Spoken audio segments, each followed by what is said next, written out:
All right, welcome back, everybody. I'm Rick Amato.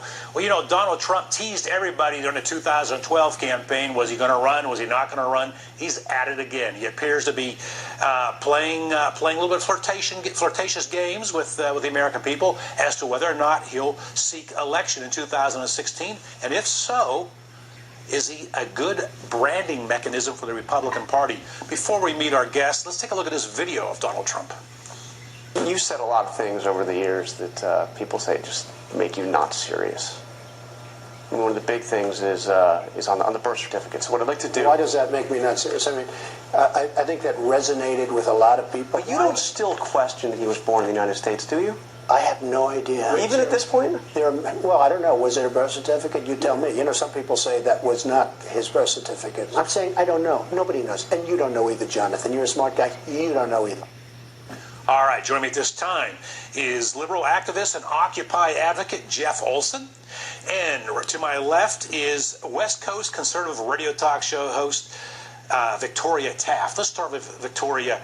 Yes, Rick. You want me to justify Donald Trump, don't you? Is this helping him or hurting him in the conservative movement, this birth certificate thing? Well, first of all, I don't know that Donald Trump is perceived to be a super conservative. I would say that he's a super opportunist, and people enjoy him choosing topics and subjects that people want to hear more about, that other politicians are loath to hear about and to talk about. And so we like it when Donald speaks out about certain things. And then he should just be quiet because Donald talks too much. As someone on the left side of the aisle, Jeff Olson, do you you take delight in watching Donald Trump going on his weekend talk shows? Can you see I'm trying to conceal my smile? And Rush Limbaugh is a gift that the GOP really deserves to get. I'm a Hillary fan. Do you agree with that? Rush Limbaugh is a gift, or do you think he's an asset? I think he's a total asset and a gift in its real terms, Jeff. He's awesome, by the way. I love Rush Limbaugh. Thank you, Rush Limbaugh, for making it possible for me to be able to do a job. So yeah, and in the same way that Rush Limbaugh is an asset, Donald Trump is not an asset necessarily, and so he runs his mouth off, and then he sometimes can't deliver, and we honestly need people to tell Donald to go home. Do you both think he will not run for president? I kind of picked that up. Who do you think, Jeff? Well, I think his ego would love to run for president, but I think his business partners will probably convince him that staying on NBC is the right way to go. And you think that's what's going to happen? Oh, absolutely. Here's the thing. We see some baggage there with the birth certificate issue. But you know what? I don't know how you can discount the pop culture influence. True. Do you think... You're fired. I watch Celebrity Apprentice. I'm a huge fan. Do you think that it will start with Jeff here? Do you think, and we'll come back and get Victoria, is he a player? Should he throw his hat in the ring? No matter if you think he's way off base like those Occupy guys, if you think he's way out there on a limb, the fact that he is a pop culture influence, and we see today how the left and Barack Obama they go on a Leno show to talk about foreign security policy. Sure, Rick. You know, if not for Governor Jesse Ventura and Governor Schwarzenegger, I would think that Trump didn't stand a chance of doing anything in public office. But when you think back and we had Mary Bono, Sonny Bono, Schwarzenegger, all these types in that light and in that worldview, then Trump fits right in and he's ready to go. And it feels like to me, Victoria, that pop culture has become a bigger tool than ever. That the left is, even though you mentioned Sonny Bono and so forth, the left knows how to use so much better than the right. True, and Donald Trump knows that he uses that platform, and he'll be able to bring to the fore some of the issues that he likes, and then he's going to talk big like he always does, and then you know what he's going to do? He's going to just leave us at the altar. At the altar. Sweet.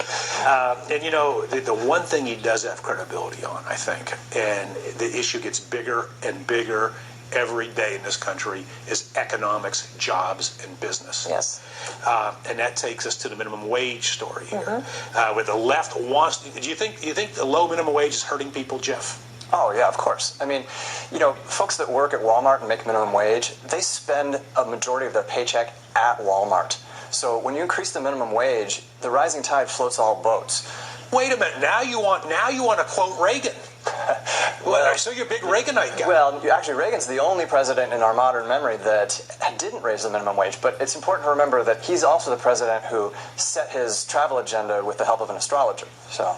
Oh, man. That was his wife, by the way, and I like the fact that Jeff brings out Walmart, which, of course, is the left's favorite whipping boy, and it's, of course, usually misnamed, mistimed, and as usual, Jeff's wrong, because Walmart indeed pays its people above minimum wage for the most part. In fact, in the state where we've just recently lived, they paid over $3 more per hour above the minimum wage. Well, Victoria, you know, Jeff brings up Walmart. Washington, D.C. is having a debate right now over raising the minimum wage. Walmart's looking at going into D.C. with a new location, and they are now rethinking that decision because they don't need their expenses like any other business. They don't need their expenses dictated like Obamacare does to rise. The last time I checked, people had the freedom to choose whether or not they wanted to work at Walmart. But Jeff, can you not agree? Doesn't it make just mathematical sense? I mean, you don't have to be at Harvard or University of Chicago economist. If your expenses increase, your payroll expense, the number of workers you hire go down. Well, actually, there's some debate about that. You know, there's no debate about that. I want to hear this debate. Studies of the minimum wage it's a cottage industry of its own. There are actually studies of the minimum wage. And when you poll all economists in the United States, and you ask them, does the minimum wage have a negative effect on the economy? 1/3 say yes. 1/3 say no, and 1/3 say we don't know. Wait a minute, hold the phone here. I mean, you can just look anecdotally in a city with high unemployment. All you do is look at the youth unemployment rate. Between 16 and 24, there's a 25% unemployment rate. Black youth, it's in that same age group, it's 50%. When you raise the minimum wage, you ice these kids who don't have any training out of the market. You don't have to have a study of a meta discussion of a study. You could just look and see anecdotally what's going on. Yeah, and the part-time culture in this country right now as a result of overregulation, predominantly by Obamacare and Dodd-Frank. You know, the comprehensive study on youth employment and the minimum wage showed that a 10% increase leads to 0.5% decrease in teenage unemployment. So it's not teens that are making minimum wage. The average drive-through worker is 28 years old. That's a person who's got a family at home. Let me ask you this. 60% of the poor are unemployed. Are you thinking this will solve that issue? Well, minimum wage is for people who have jobs, clearly. But if you raise it, less of them will have jobs. Let me ask you this, Jeff. The employer mandate has been kicked down the road by a year. The law has been put off by a year, A, because there's a lot of confusion over Obamacare. It hasn't been thought out real well. And B, the reality is the president understood that businesses weren't prepared for this extra expense. But you don't see it. You know, Costco is a real contrast. We were talking about Walmart. Costco is a real contrast to Walmart. Costco pays their employees on average $20 per hour, and they give 90% of their employees health benefits. Why can't Walmart do that? You know, Walmart makes $35,000 in profit per minute. Do you think that if it profit is such a dirty word? Why do you care? Why do you care? Well, do you think that why do you care? 5,000? Let's just say it was $5,000 per minute. Do you think that the Walton family would cry themselves to sleep at night? Should we? Well, why do you care? I mean, they're making the money. People don't want to work at Walmart. There's no law that says they have to work at Walmart. Victoria, and they want to work at Costco. Great, go work at Costco. With the folks who are against the minimum wage increase. And by the way, more people work at Walmart than do work at Costco. And furthermore, more people save because they have cheaper prices at Walmart. And it not only saves people in terms of getting jobs, it also allows people to get reduced prices of things and help them on their bottom line at home. Okay. Is there a problem with that? Do you have a problem with that? No, I don't.